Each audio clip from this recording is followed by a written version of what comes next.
پای پنجره نشستم، کوچه خاکستریه باز زیر بارون. من چه دلتنگتم امروز، انگار از همون روزاست. حال و هوام رنگ توه، کوچه دلتنگ توه. دلم گرفته دوباره هوای تو رو داره، چشمای خیسم واسه یه دیدنت بیقراره. این راه دورم خبر از دل من که نداره.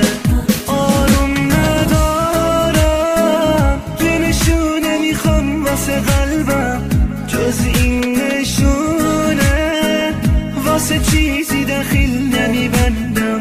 این دل تنهام دوباره هوای تو رو داره.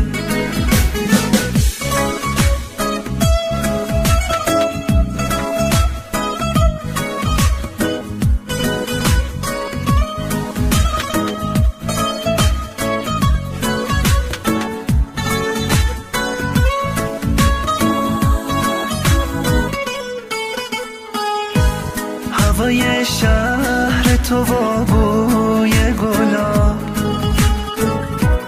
پیچیده توی اتاقم مثل خواب، داره بدجوری غریبی میکنه. آخه جز تو دردم و کی میدونه.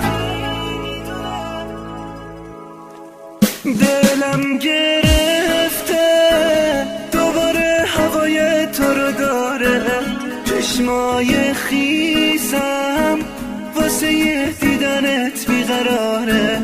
این راه دورم خبر از دل من که نداره.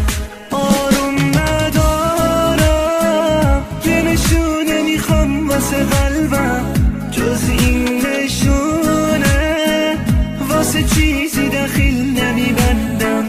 این دل تنهام دوباره هوای تو رو داره.